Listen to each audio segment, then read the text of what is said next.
ইনশাআল্লাহ। তো আজকে সেই কনফারেন্স এখানে আয়োজিত হয়েছে। আমি আল্লাহর শুকরিয়া আদায় করছি, প্রিয় রাসূল সাল্লাল্লাহু আলাইহি ওয়াসাল্লামের প্রতি দরুদ ও সালাম নিবেদন করছি। সর্বোপরি যে কথাটা না বললে নয়, সাচার কমিশনের রিপোর্ট প্রকাশ হওয়ার পর আমরা যখন দেখছিলাম পশ্চিমবঙ্গের মুসলিমদের আর্থ সামাজিক এবং ধর্মীয় পরিকাঠামো কেরালা রাজ্যের তুলনায় অনেকটাই পিছিয়ে, ওয়েস্ট বেঙ্গলের তুলনায় কেরালা অনেক অ্যাডভান্টেজ। শিক্ষা, স্বাস্থ্য, সামাজিক অবস্থান, কর্মসংস্থান, ধর্মীয় রীতিনীতি আদর্শে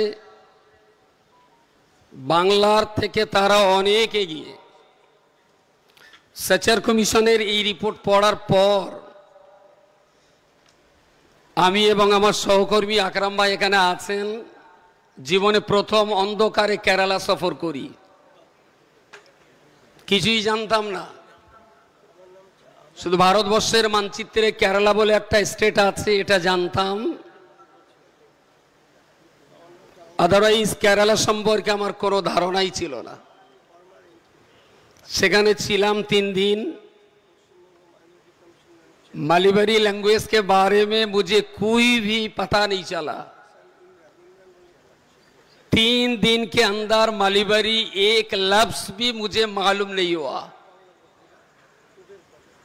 होटल पे जाके मुझे दिखाना पड़ता, ये देना ये देना ये देना, कुछ मांगने का कुव्वत मुझे नहीं था। ऐसे ही 3 दिन केरला में गुजारते हुए फिर बंगाल रिटर्न आया। इतने में मुझे पता चला बहाउद्दीन उस्ताद कलकत्ता में कोई एक प्रोग्राम में आएंगे, तो मुझे मौका मिल गया। जिंदगी के पहले दिन কলকাতার সাবির গফফার ভাইয়ের বাড়িতে হযরতের সঙ্গে আমার প্রথম সাক্ষাৎ হয়। আমি আমার মনের কষ্টের কথা বললাম যে সাচার কমিশনের রিপোর্টে এই আছে, বাংলার চাইতে কেরালা শিক্ষা দীক্ষায়, স্বাস্থ্য, কর্মে, ধর্মে অনেক এগিয়ে। আমরা চেষ্টা করব কেরালাটাকে বুঝে কিভাবে তারা এগিয়েছেন আমরা সেই পথ ধরে এগোনোর চেষ্টা করব। কোরআনের একটা ছোট্ট কথা আছে, ফাসআলু আহলায যিকরি ইন কুনতুম লা তা'লামুন। যদি তুমি না জানো, যারা জানে তাদের কাছ থেকে তোমরা জেনে নাও। পশ্চিমবঙ্গে ভালো মাস্টার আছে, পশ্চিমবঙ্গে পড়ানোর মতো ভালো বই আছে, পশ্চিমবঙ্গে পড়বার মতো ভালো স্টুডেন্ট আছে, বাট সিস্টেমের অভাব। শুধুমাত্র সিস্টেমের অভাব থাকার কারণেই আমরা অনেকটাই পিছিয়ে আছি। আল্লাহ শুকরিয়া আদায় করে বলছি, বাহাউদ্দিন মোহাম্মদ নদভী সাহেব আমাকে আমন্ত্রণ করলেন দারুল হুদা ইসলামিক ইউনিভার্সিটির কোনো একটা অনুষ্ঠানে যাওয়ার জন্য। আমরা গেলাম, অনুষ্ঠানও যেমন দেখলাম, অনেকটাই তাদের সংস্পর্শে এসে Kerala primary school, high school, college, মাদ্রাসা, মক্তব, মসজিদ, মন্দির, গির্জা, hospital, MES Islamic hospital, MES engineering college সব দেখে আমার খুব ভালো লাগলো। আমি হযরতকে বোঝাতে সক্ষম হলাম, আলহামদুলিল্লাহ তিনি একটা টিম আমাদের বাংলাতে পাঠালেন। বাংলার বিভিন্ন প্রান্তে ঘুরে ঘুরে তারা রিপোর্ট দিলেন।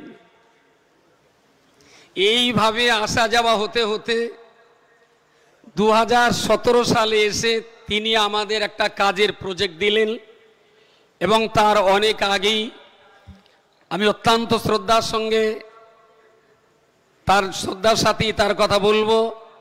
हजरत मंसूर हुदा अभी साहब वो अपने बीवी बच्चा को छोड़ करके इधर बंगाल का अभी सिटीजन बन गया, बहुत दिन से इधर है।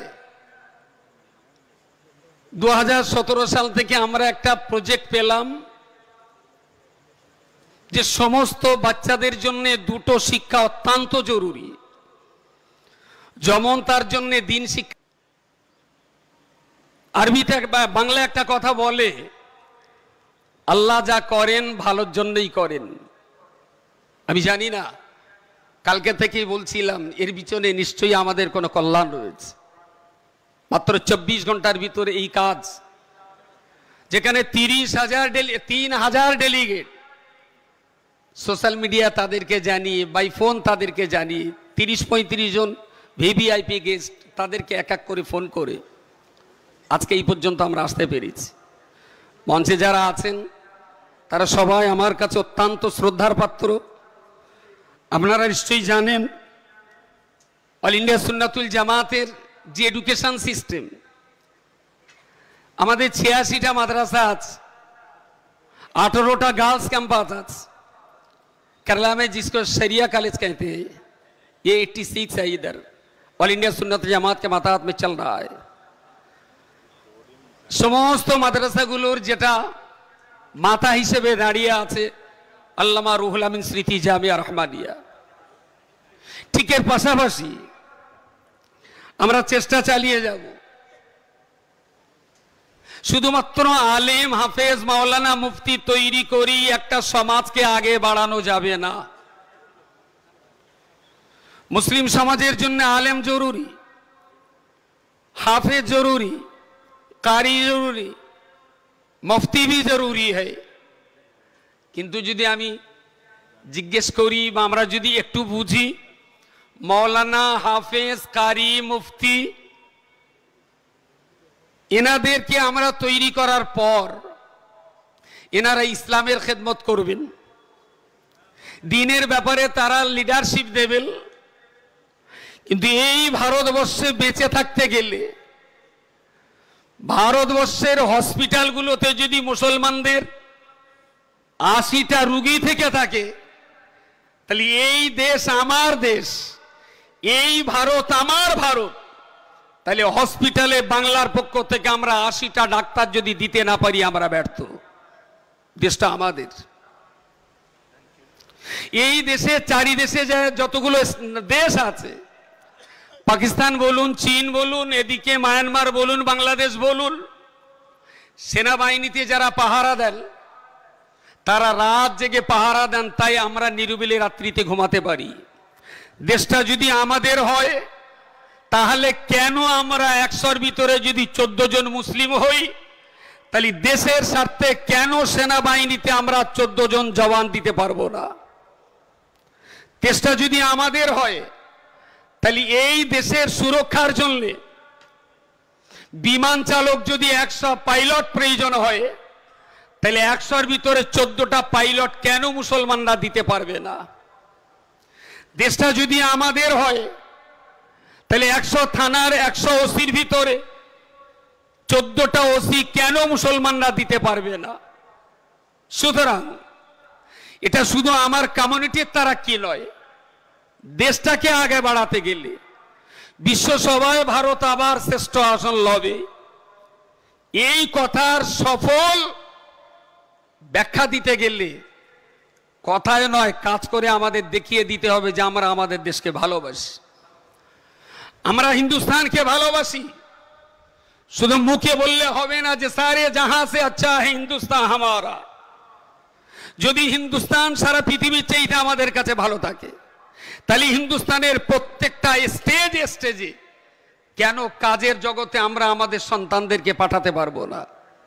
সুতরাং এটা শুধুমাত্র মুসলিম কমিউনিটির তারাক্কির জন্য নয়, আমার দেশের তারাক্কির জন্য, দেশকে আগে বাড়াবার জন্য এ কাজ করতে আমরা বাধ্য। আলহামদুলিল্লাহ, আমি বলবার জন্য মোটেই তৈরি ছিলাম না। असलम फैज़ी और मंसूर हुदा भी दोनों ने मेरे ऊपर जुल्म किया जो कुछ ना कुछ बताना ही होगा।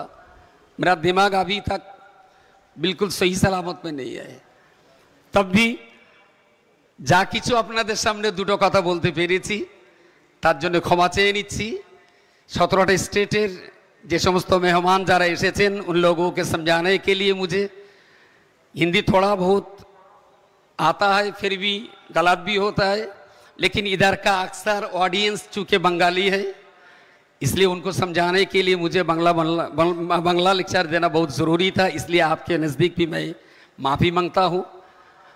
मेरे लिए दुआ करना, मेरे एनजीओ ऑल इंडिया सुन्नत जमात के लिए दुआ करना, इसके SSF के लिए दुआ करना कि हम सब मिलजुल के हमारे कौम के तरक्की के लिए, हमारे देश के तरक्की के लिए, सारे जहां से अच्छा हिंदुस्तान हमारा, ये बोली जैसे हमारा है, काम में वैसा हमको दिखाना पड़ेगा। अस्सलामु अलैकुम व रहमतुल्लाहि व बरकातुहू। Hello hello check.